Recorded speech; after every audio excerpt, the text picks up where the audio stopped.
అందరికీ నమస్కారం. Welcome to our YouTube channel అనగనగా ఓ కథ.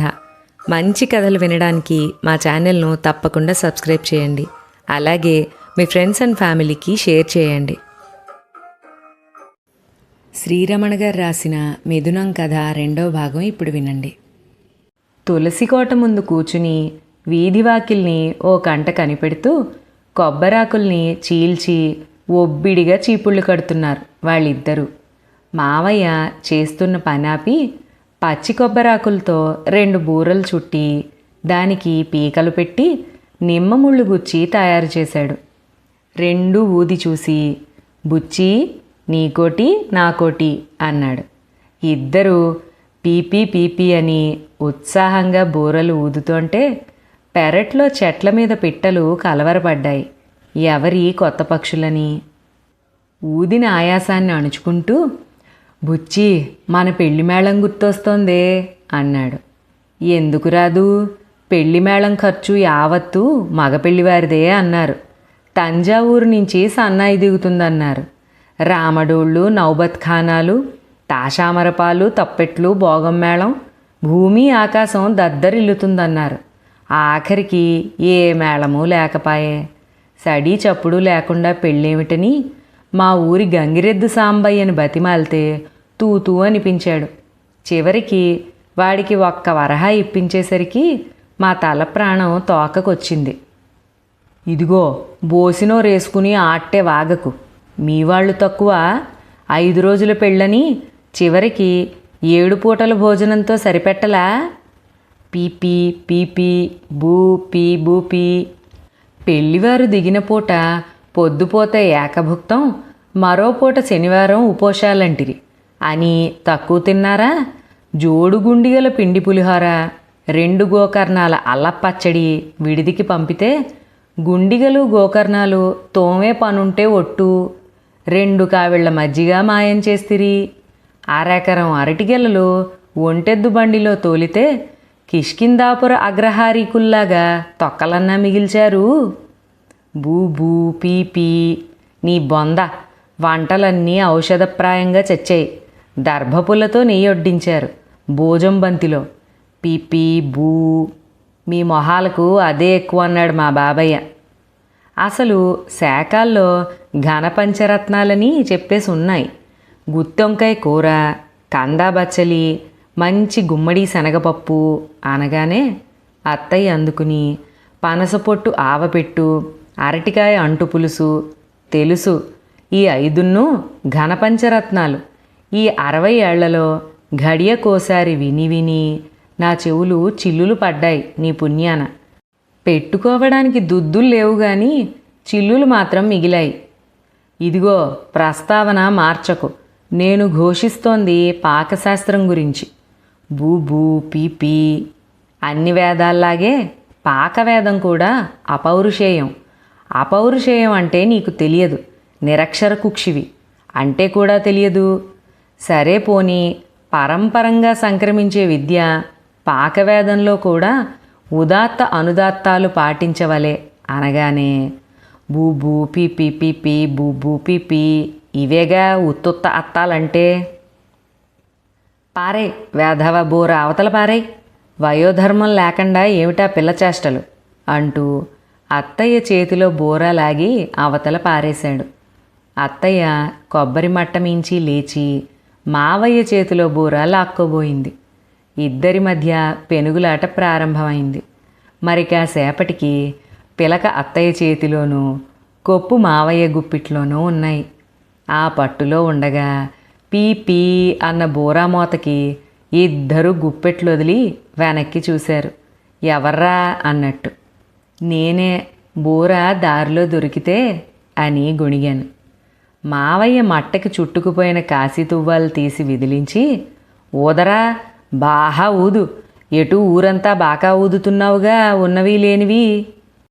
ఏరా నేను నున్నును అది నున్నును దీపాలు అర్పేసి ఆరుబయట వెన్నెట్లో కూర్చుని ఒకే విస్తట్లో భోజనం చేయడం కళ్ళారా చూశానని శుద్ధ అబద్ధాలన్నీ ప్రచారం చేసేసి నన్ను నా ఆడవాళ్ళని అప్రతిష్ట పాలు చెయ్యాలని చెప్పి మావయ్య తీవ్ర కోపావేశాయాసంతో పడిపోతే అత్తయ్య జోక్యం చేసుకుని, అబ్బాయి చీటికి మాటికి ఆయన చేత అబద్ధాలు ఆడించకరా, ఆనక మావయ్య నరకంలో నానాయాతన పడాల్సి వస్తుంది పాపం అని సర్ది చెప్పింది. మావయ్య తక్షణం బూరా అందుకుని పిచ్చి పిచ్చిగా ఊదడం మొదలుపెట్టాడు. నడిమింట్లో ఓవైపు గొలుసులు ఉయ్యాల బల్ల ఉండేది, మరోవైపు గున్న ఏనుగు నిలబడ్డట్టు పందిరి పట్టె మంచం ఉండేది. మావయ్య మధ్యాహ్నం వేళ కాసేపు ఉయ్యాల మీద జోగేవాడు. క్రీం క్రీం అంటూ ఉయ్యాల గొలుసులు జోకుడుతుంటే మాగన్నులోంచి కళ్ళు తిప్పి చూశాడు. గడపవారగా కూచుని పత్తి విప్పి ఒత్తులు చేస్తోన్న అత్తయ్యను చూసి ఏదో గుర్తొచ్చిన వాడిలా చటుక్కుని లేచి, రేపటి కూర మాటేమిటే, ఏమైనా ఆలోచించావా అన్నాడు పెద్ద సమస్య అయినంత కంగారుగా. రేపటి సంగతి రేపు తెల్లవారని అందావిడ మెత్తగా. మావయ్య మొహంలో ఆలోచన తీవ్రత కనిపిస్తోంది. ఉన్నట్టుండి అత్తయ్య కథ మొదలుపెట్టింది. ధర్మరాజుల వారు గుమ్మంలోకి ముష్టివాడొస్తే రేపు రా అన్నట్ట. అది విని భీముల వారు నవ్వెట్ట. ఎందుకురా నవ్వుతున్నావు అని అన్నగారు అడిగితే, నువ్వు రేపటిదాకా ఖచ్చితంగా బతికి ఉంటావు కదా అని ఆనందపడుతున్నాను అన్నట్ట. ఆ పళంగా ధర్మరాజు సిగ్గుపడిపోయి ముష్టి వేసి పంపెట్ట అని ముగించింది. ఉయ్యాల క్రీంకారం నీరసంగా ఉంది. అమ్మీ, అదో చిత్రం, దానికో లెక్క ఉంది. దేవుడు విస్తరాకుల మీద పేర్లు రాసి పెడతాడు. మనం పుట్టగానే వీడికిన్ని దీనికిన్ని అని ఎంచి వాటికి వరసాగ్గా అంకెలేసేసి ఆకుల మీద దస్కత్తులు పెట్టేస్తాడు. వాడి వంతు ఆకులు చెల్లిపోయాయనుకో, ఇంకేముంది, మిగిలేది నేల.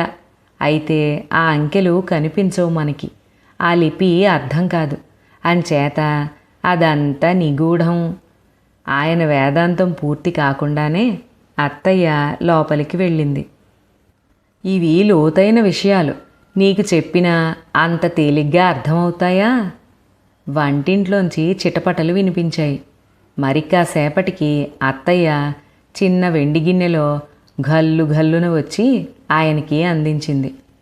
వరి పేలాలా, మంచి ఊహ తట్టిందే అని విస్తుపోయి, బొండు మల్లెల్లా విచ్చాయి అంటూ నోట్లో వేసుకుని, ఉప్పు కారం సరే గాని ఓ నేర్చుక్క చిటికెడు జీలకర్రవేపలు సమకూరడం వల్ల వరి పేలానికి వైభవం దక్కింది. సరేలే, చిన్ని నా బొజ్జకి శ్రీరామరక్షని ఎప్పుడు ఇదే రంధి. ఓ యాత్ర ఓ పాత్ర. మాధవుడికి రైలు పాసు కూడా ఉంది. కాశీ తీసుకెళ్ళి గంగా స్నానం చేయిస్తానంటే అంటేనా? దేనికైనా ప్రాప్తం ఉండాలి. అత్తయ్య గొంతు జీరబోయింది. ఆయనేమీ చలించలేదు. పేలాలు ఒక్కొక్కటే నోట్లోకి విసురుకుంటూ, అమ్మీ, ఒక్క సూక్ష్మం చెబుతా విను.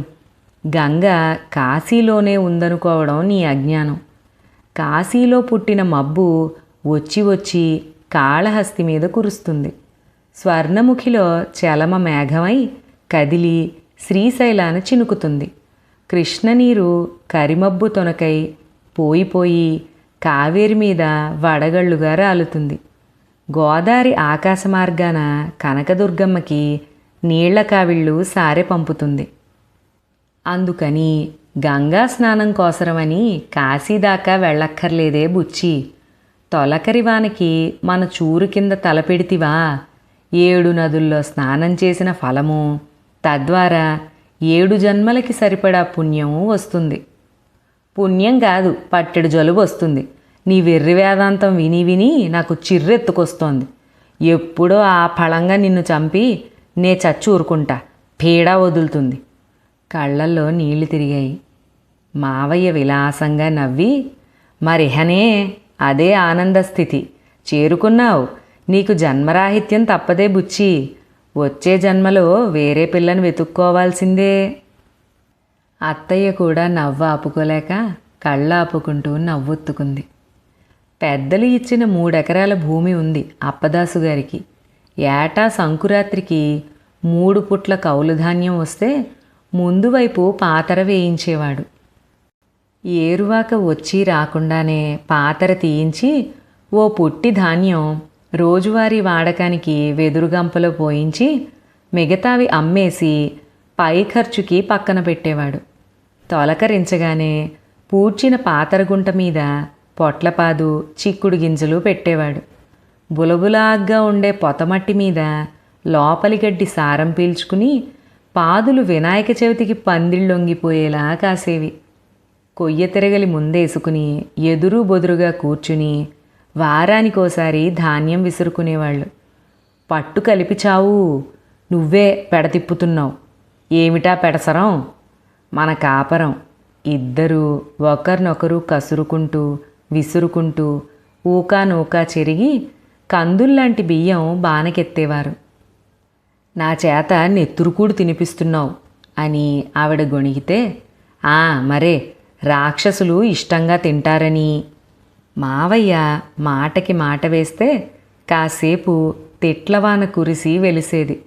ఎప్పుడు చూసినా ఇద్దరూ ఏదో పనిలో మునిగిపోయి ఉండేవారు. ఊరగాయల తరుణం వస్తే ఇక చెప్పాలా, కారాలు మిరియాలు నూరుకుంటూ పెళ్లి పనులలా చేసి పాడేసేవాళ్ళు ఊరగాయలు. వానాకాలం చెట్ల నీళ్ల పని లేకపోతే వేరే పనులు కల్పించుకునేవాళ్ళు. తాటాకులు చీల్చి చక్కగా చదరలు, ఊరేసిన బెండలు, గోగులు నారతీసి తాళ్ళు పేని పందిళ్ళు అల్లేవారు. రాలిన తాటిపళ్ళ బుర్రలు పోగు చేసి తేగల పాతర వేసేవారు. వాకిలి ముందు ఇంటివైపుకి వాలి పెద్ద వేప చెట్టు ఉండేది. వైశాఖంలో రాలే వేపపూతకి చెట్టు కింద చాపలు పరిచి మధ్యాహ్నాలు చల్లగా కాలక్షేపం చేసేవారు. ఆ రోజు ఇద్దరూ చెట్టు కింద చాప మీద కూర్చుని వైకుంఠపాళి ఆడుతున్నారు. పందాలేస్తూ పావులు కదుపుతున్నారు. మావయ్య పావు నోటపడి జారాడు. అత్తయ్య నిచ్చెనల మీద నడుస్తోంది. చూడు చూడు, రామచిలక మామిడి పిందె తెచ్చుకు తింటోంది అన్నాడు పైకి చూస్తూ. అత్తయ్య వేప చెట్టు మీదకి పరిశీలనగా చూసి కళ్ళతో వెతికి, మామిడి పిందె కరెస్టే గాని అది చిలక కాదు, ఉడత అంది. చిలక ఎర్రహ ముక్కు పచ్చహ తోక కనిపిస్తుంటేను, ఉడత రావులారి గీసిన 3 గీతలు స్పష్టంగా కనిపిస్తుంటేను. వీళ్ల గొడవలో ఉడతో చిలకో తేలకుండానే అది పారిపోయింది. అత్తయ్య చూపు మళ్ళీ ఆట మీదకి మళ్ళింది. తేలుకుట్టినట్టు ఒక్కసారి పెద్దగా, అయ్యదేవుడో నా పావు కదిపేశాడు, తొండి చేశాడు అరిచింది అత్తయ్య. తొండి చేయాల్సిన అగత్యం ఈ అప్పదాసుకి లేదు అన్నాడు గంభీరంగా. ఆడదాన్ని అన్యాయం చేస్తే నరకానికి పోతావు. అక్కడ రక్కిస పొదలో వేసి ఉయ్యాల లూపుతూ తీతూ పక్షి చేత జోలలు పాడిస్తారు. ఏం పర్వాలా, ఆ జోలలతో 5 పిల్లలు పెరిగి పెద్దవాళ్ళు అవలేదా? ఊరి మాయల పకీరు, నీతో ఆట కూర్చోవడం నాదే తప్పు. మాట విసురుకున్నారు. ఇహ మాటలు స్ఫురించక గవ్వలందుకున్నారు. పందెపు గవ్వ తలకి తగిలి అబ్బా అన్నాను. 2 కళ్ళు నన్ను తీవ్రంగా చూస్తున్నాయి. ఒరే విభీషణాయ్, ఇట్రారా అని పిలిచాడు మావయ్య తీవ్ర స్వరంతో. అత్తయ్య నొష్టరాసిన రాళ్ళు తుడిచినా పోదు, చీర చెరుగులు పెట్టి అద్దినా పోదు, పైట చెంగులతోటి పులిమినా పోదు అని పాడుకుంటూ చెదిరిపోయిన గవ్వలు తిరుగుతూ ఏరుతోంది. రమ్మంటే రావేరా అని మళ్ళీ గద్దించాడు మావయ్య. అసలే ఆయన బొటనవేలు నుంచి బోడిగుండు దాకా గంధం పట్టించుకున్నాడేమో, కళ్ళు మాత్రం కనిపిస్తూ దయ్యంలా ఉన్నాడు. చచ్చేంత భయంగా వెళ్ళి దగ్గర నిలబడ్డాను. ఆ భయంతో చేతులు కూడా కట్టుకున్నాను. అతి వినయం ప్రదర్శించకు, అడిగిన దానికి సమాధానం చెప్పు. మా లేడీసుకి నేను రోజు తల దువ్వి జడ వేస్తున్నానని ఊరంతా టామ్ వేస్తున్నావట. ఏదో చెయ్యి తిరగక అది చస్తూ ఉంటే కాస్త సాయం చేస్తే అది నీకు వేళాకోళంగా ఉందా? నేనేదో చెప్పబోతుంటే చెయ్యెత్తి వారించి అప్పదాస్ అనేవాడు, గోరింటాకు రుబ్బి పెళ్ళాం చేతికి కాకరాకు వేసి మరీ పెట్టాడని. అగ్రహారబ్బడితలంతా ఆడిపోసుకుంటున్నారట. నా బొంద, ఉబలాటం తప్ప పండిందా చచ్చిందా అంది అత్తయ్య గవ్వలు కుప్పబోస్తూ. మావయ్య ఒక్కసారి బుస వదిలాడు. వసకొమ్ము మింగి చచ్చావా పిచ్చపక్షి? ఆవిడ్ని గసిరి మళ్ళీ నా మీద పడ్డాడు. నా అధిక మాసాలంత లేదు నీ వయసు. వెధవా వెధవన్నారు వెధవ. పోని బొడ్డు ఉడని వెధవి చెప్పావే పో. దానిక ముదురు పీనుగులంతా పడి పడి పోవాలా? మావయ్య నోరు చించుకు అరుస్తుంటే అత్తయ్య అందుకుని, వీటికేం గాని వీపు రుద్ది స్నానం చేయిస్తున్నాడని చెప్పావు రోయ్, నువ్వు అసలే లౌక్యం తెలియని వెధవ్వి అంది హెచ్చరికగా. పళ్ళు కురికి చెవుల్ని కూడా కప్పేస్తూ కాశీతుండు గుండుకి చుట్టుకున్నాడు మా అప్పదాసు మావయ్య. అది శ్రావణమాసం, నేల చిత్తడిగా ఉంది. శుక్రవారం పేరంటానికి అత్తయ్య మా ఇంటికొచ్చింది. మరి కాసేపటికల్లా మావయ్య చేతికర్ర, వెలిగించిన లాంతరు పట్టుకుని వచ్చి మా వీధి అరుగు మీద కూచున్నాడు. ఇంకా అప్పటికి సూర్యాస్తమయం కూడా కాలేదు. క్షణం కూడా వదిలి ఉండలేడు కొత్త పెళ్లి కొడుకు అని, నిన్ను కాకెత్తుకుపోతుందని భయం అని సరసాలకి వరసైన వాళ్ళు పేరంటంలో అత్తయ్యని ఆట పట్టించారు. మావయ్య క్షణాలు లెక్క పెడుతూ మాటిమాటికి లోపలికి తొంగి చూస్తున్నాడు. పేరంటాళ్ళంతా కదిలి వెళ్ళిపోయాక అమ్మ పళ్ళెంలో తాంబూలం, పళ్ళు శనగలు పెట్టుకుని అరుగు మీద కూచున్న మావయ్య చేతికి ఇచ్చింది. ఆయన మొహం నిండుగా వెలిగింది. అమ్మ మావయ్య కాళ్ళకి మొక్కింది. తల నిమిరి దీర్ఘసుమంగళీ భవ అని నోరారా దీవించాడు. పొద్దుగూకితే దానికి కన్ను కనబడదు. అసలే బురద, జారిపడితే నా చావుకొస్తుందని వచ్చా అన్నాడు మావయ్య సంజాయిషీగా. ఆది దంపతుల్లా మీ ఇద్దరూ వచ్చారు. నిజంగా నా నోము పండింది. ఆ పళ్ళెమిటి ఇవ్వండి, పిల్లాడితో ఇంటికి పంపుతా అంది అమ్మ మర్యాదగా. ఎందుకమ్మా చాదస్తాం అంటూ పై తువ్వాలు పరిచి వాయనం అందులో గుమ్మరించి పళ్ళెం అమ్మ చేతికిచ్చేశాడు మావయ్య. అత్తయ్య నుదుటి మీద బొట్టుతో, గంధం పూసిన మెడతో, పసుపు కాళ్లతో ఘల్లు ఘల్లుమంటూ కొంగులో వాయనం పట్టుకుని బయటకొచ్చింది. మావయ్య ఆమెని నిలువెల్లా ఓసారి తేరిపారా చూశాడు. అప్పుడే పశువులు ఇళ్ళకి వస్తున్నాయి. గొడ్ల వెంటొస్తోన్న మా నాన్న మావయ్యని చూసి, వాళ్ళ ఆవుని దూడని బావకి చూపించు, మళ్ళీ ఆయన దొరకడు, ఏ కళనున్నాడో ఇవాళ మెట్టు దిగాడు అని నాకు పురమాయించాడు. నేను వాళ్ళ ఆవుని దూడని తోలుకొచ్చి అరుగు దగ్గర నిలబెట్టాను. మావయ్య అరుగు దిగి ఆవు మెడ నిమురుతూ, నీ చేతుల్లో ఉండగా దానికేం లోటు, కామధేనువులా ఉంది అన్నాడు. తన తువ్వాల్లోంచి గుప్పెడు శనగలు తీసి చేత్తో నోటికి అందించాడు. ఆవు ఆత్రంగా తినేసి మావయ్య అరచేతిని కూడా నాకింది. ఆ స్పర్శను కాసేపు ఆనందంగా అనుభవించాడు. దూడ ఒకచోట నిలవక చెంగనాలు వేస్తోంది. మావయ్య ఆవు ఒళ్ళంతా నిమిరి, మళ్ళీ జున్నెప్పుడు పెడతావమ్మా అన్నాడు మురిపెంగా. ఇంకా 3 నెలలు ఆగాలి బావా అన్నాడు మా నాన్న. ఆవు మెడలో గంట కదిలి చప్పుడైంది. సత్యం రుణానుబంధ రూపేణ పశుపత్ని సుత ఆలయం అన్నాడు గాని చెట్టుని మర్చిపోయాడయ్యా. అసలు రుణానుబంధం చెట్లదే అన్నాడు మావయ్య గంభీరంగా. మీకెప్పుడు అదే యావా అని ప్రస్తావన మార్చి సైగతో చెప్పి నా చేత కూడా మావయ్య కాళ్ళకి మొక్కించారు అమ్మా నాన్న. నా అంతవాడివి కావాలరా పోకిరిగాడిదా అన్నాడు మావయ్య వెన్ను మీద చెయ్యేసి. పాపం ఇంకేదైనా మంచి మొక్క అనకూడదు అంది అత్తయ్య. మావయ్య గలగలా నవ్వి, మీ అత్తయ్య లాంటి మంచి పెళ్ళాం నీకు జతపడాలిరా అన్నాడు. అట్లా అన్నారు బాగుంది అంది అత్తయ్య గర్వంగా బోసి నవ్వుతో. ఇద్దరూ కదిలారు. అమ్మా నాన్న, ఆవు దూడ, నేను వీధి దాకా సాగనంపాం. ఇద్దరూ వీధిన పడ్డారు. మావయ్య భుజం మీద చిన్న మూట, చేతిలో లాంతరు చేతికర్ర. ఆ మూటిటివ్వు నే తెస్తా చెయ్యి జాపుతూ అంది అత్తయ్య. నేనివ్వను, ఇది నా వాయనం, ప్రత్యేకం ఇచ్చారులే, పోతు పేరంటాలు వచ్చావని మూట జారితే మట్టిపాలవుతాయి. ఏమీ అవ్వవు. ఇదిగో ఇంటికి వెళ్ళాక మళ్ళీ తిరకాసు పెట్టకు, నా వాయనం నాదే, ఇప్పుడే చెబుతున్నా. అడ్డం తిరిగి నిలబడి పేచీకి దిగాడు మావయ్య. రాత్రిపూట అన్ని శనగలు తింటే అవి నా స్వార్జితం, నా హక్కుభుక్తం, నీ జోక్యం సహించను, మావయ్య సుస్పష్టంగా చెప్పాడు. సరే పద, ముందు ఇంటికి చేరని, ఇంత రొష్టు మనిషిని నేను భరించలేను బాబు. అటకెక్కించి నిత్యం తీశావే, నిన్ని జన్మకి నమ్మాలనుంది. శ్రావణ శుక్రవారం పూట వీధిలో పంచాయతీ పెడతావా?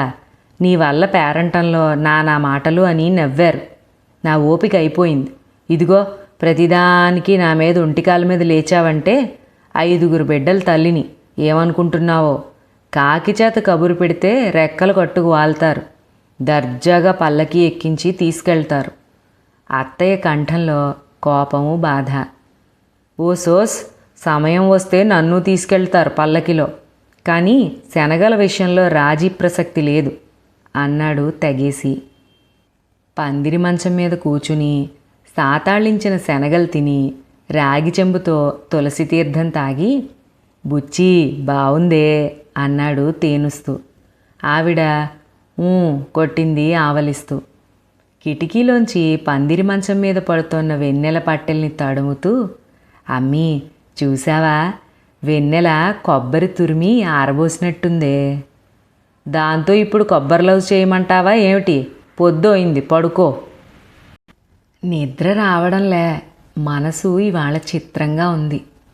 కళ్ళు మూసుకో, అదే వస్తుంది. మూత పడందే. ఆయన వాలకం చూసి ఆవిడ లేచి దగ్గరగా కూచుంది. సత్సంగత్వే నిస్సంగత్వం. తోడు నీడ నాకు దొరికినంత గొప్పగా ఆ దేవుడికి కూడా దొరికి ఉండవు. అవన్నీ ఇప్పుడెందుకు? ఎందుకో అనాలనిపిస్తోంది. నీకు ఆ దాక్షారం సంబంధమే కుదురుంటే ఈ వైభవం నాకు దక్కేదా? నీ బతుకు ఇట్లా ఉండేదా? పేదరాశి పెద్దమ్మలా. పాపం. ఆ దాక్షారం లేదు, ఎత్తుఫారం లేదు. ఆ మాటకి అనుమానంగా ఆమె కళ్ళలోకి చూశాడు. నిజం, మనకిష్టప్ప మీదొట్టు, ఊరికే నిన్నుడికించటానికి అనడమే, ఉత్తిత్తినే. ఆమె మాటకి మంచు కురిసిన తమ్మిరేకుల్లా ఉన్న ఆయన కళ్ళు మెరిశాయి. మొండి ఘటాల్ని లొంగతీయడానికే ఆ దాక్షారం. మాధవుడి మీద ఒట్టు. అనుకున్నది అయ్యింది ఒక్కటే సంబంధం. నాకు నగల మీద మోజు లేదు, అవి లేవన్న వెలితీ లేదు. నారాయణుడి సాక్షిగా చెబుతున్నా అంది చేతిలో చెయ్యి వేస్తూ. బుచ్చమ్మ, ఎంత చల్లటి మాట చెప్పావే అంటూ హాయిగా ఊపిరి పీల్చాడు. అదే ఆఖరి మాట, అదే చివరి శ్వాస. తెల్లటి వస్త్రంలా ఆయన దేహాన్ని వెన్నెల నిలువెల్లా కప్పింది. కాకి కబురు అందుకుని 5 పిల్లలు రెక్కలు కట్టుకు వాలారు. పల్లకి ఎక్కించి తీసుకెళ్లారు తండ్రిని. మనవళ్ళు మనవరాళ్ళు, అటువైపు వాళ్ళు ఇటువైపు వాళ్ళు అంతా వచ్చారు.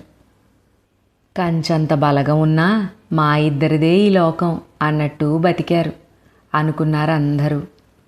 ఇంక నాకు పొద్దు పొడవదు, చిలకంటే చిలకే, ఉడతంటే ఉడతే, కాదనేవాడెవడు?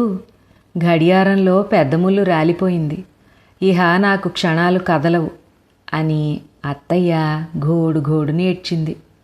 పెరటి తోట తలవాల్చింది. మహారాజ పోషకుడు మరి లేడని. 4 రోజుల దాకా ఆ ఇంటి ఛాయలకు వెళ్ళలేకపోయాను. మావయ్య వేసిన తేగల పాత్రలా ఎన్ని జ్ఞాపకాలో. అలవాటు పడిన కాళ్ళు అటే లాగేస్తాయి. వెళితే అత్తయ్య ఒక్కతే కుంకుడు చెట్టు కింద కూచునుంది. నన్ను చూసి ఒక్కసారి బావురుమంది. నన్ను దగ్గరగా కూచోపెట్టుకుంది. నాకేం మాట్లాడాలో తెలియదు. కాసేపటికి ఆవిడే తెప్పరిల్లింది. అబ్బీ, నీతో నిజం చెబుతున్నా, నేను ముందు రాలిపోతానేమోనని క్షణక్షణం భయపడి చచ్చేదాన్ని. ఇప్పుడు నాకు పెద్ద బరువు తీరిందిరా. నాకు అత్తయ్య మాటలు విడ్డూరంగా తోచాయి. నే ముందు పోతే పసుపు కుంకాలు మిగిలేవేమో గాని ఆ జీవుడు ఎంత అవస్థపడేవాడో నాకు తెలుసు, పైనున్న భగవంతుడికి తెలుసు. ఒరేయ్, పచ్చని చెట్టు కింద కూర్చుని చెబుతున్నా, దేవుడా ఈ మనిషిని తీసుకెళ్ళు, ఆనక నా సంగతి చూడు అని రోజూ దండం పెట్టుకునేదాన్ని. మొగుడి చావు కోరుకునే వెర్రిముండలుంటారా అనుకోకు, ఉంటారు. నాకు మీ మావయ్య అంటే చచ్చంత ఇష్టంరా. ఆయన ముచ్చట చెల్లకపోయినా, కోరిక తీరకపోయినా నా ప్రాణం కొట్టుకునేది. అత్తయ్య చెబుతూ అంటే ఆ ఊ అనకుండా మౌనంగా వింటున్నాను. చీకటంటే భయం, ఉరిమితే భయం, మెరుపంటే భయం. నే వెన్నంటి ఉండకపోతే ఎవరు ధైర్యం ఇస్తారు? అర్ధరాత్రి పూట ఆకలేస్తోందని లేచి కూర్చుంటే ఆవిరి కుడుములు, కందళ్ళు, పొంగరాలు ఎవరు చేసి పెడతారు? పిలిస్తే పిలకేసే పిచ్చివెర్రి కోరికలు ఎవరు తీరుస్తారు? కొడుకా కోడలా, మనవడా దేవుడా, నేనన్నది కరెస్టా కాదా? ముచ్చులా మాట్లాడవేరా అని చిరాకుపడి, అబ్బాయ్ సై అంటే సై, నువ్వంటే నువ్వనుకోవడమే గాని అరమరికలు తెరమరపులు ఎరగం. మేం మొగుడు పెళ్ళాలన్నది ఎప్పుడో అప్పుడే పెళ్లి పల్లకీలోనే మర్చిపోయాం. అత్తయ్య మాటలకి అర్థం కానట్టు చూశాను. ఆవిడ పెదాల మీద చిన్న నవ్వు మెదిలింది. ఏమైందంటే లగ్గం కాగానే మమ్మల్ని పల్లకీలో ఊరేగిస్తూ అమ్మవారి గుడికి తీసుకెళ్తూ అంటే దారి మార్గంలో తన మధుపర్కం కొంగుకి ముడేసున్న మూట విప్పి పిడికెడు వేరుశనక్కాయలు నా దోసిట్లో పోశాడు. నా ఒళ్ళు జల్లుమంది. గుండె తీసి ఇచ్చినట్టు అనిపించింది. తిను తిను, బావుంటాయి, కాలక్షేపానికి ఉంటాయని తెచ్చాను అన్నాడు. ఇంకా మీసమైనా రాలేదు, ఈ అబ్బాయికి ఎంత ధైర్యం అనుకున్నా. ఓ ప్రథమంగా మా సావాసం అక్కడే మొదలైంది. వీడెవడో మంచివాడే, పంచుకు తినే రకమని గురి కుదిరింది. 70 ఏళ్ళైనా పల్లకీలో దొంగచాటుగా తిన్న శనక్కాయల రుచి ఇప్పటికీ నా నాలిక మీద ఉందిరా. చిరునవ్వు చెమర్చినట్టయింది. ఒక్కసారి గాఢంగా శ్వాస పీల్చి నిబ్బరించుకుంది అత్తయ్య. ఎక్కడెక్కడో ఉన్న పిల్లల్ని పచ్చటి చెట్లలో చూసుకోవడం నేర్పించాడు మీ మావయ్య. ఇన్నేళ్ల సావాసంలో కావలసినన్ని కబుర్లు చెప్పాడు. ఉత్త పోచుకోలు కబుర్లు కాదు, బతుకు బరువు తగ్గించే ముక్కలు. నేను కాసే పూసే ప్రతి చెట్టులోనూ మీ మావయ్యని చూసుకోగలను. లక్క బంగారంలా కలిసిపోయాం. బంగారం హరించింది, ఇదిగో ఈ లక్క ముద్ద మిగిలింది. ప్రమిది లేని ఒత్తి ఎన్నాళ్ళుంటుంది? నా విస్తళ్ళైపోగానే నేను ఎక్కిళ్ళు వినిపించాయి. ఇన్ని చెప్పి మరి మళ్ళీ ఎందుకు ఏడుస్తావు అని గసిరాను. అత్తయ్య ఉలిక్కిపడి నా కేసు చూసి, మరి బతుకంటే అదేరా బడుద్దాయ్ అని బోసిగా నవ్వింది. ఇక్కడితో ఈ చక్కటి కథ సమాప్తం. మరొక మంచి కథలో మళ్ళీ కలుసుకుందాం. అంతవరకు సెలవు.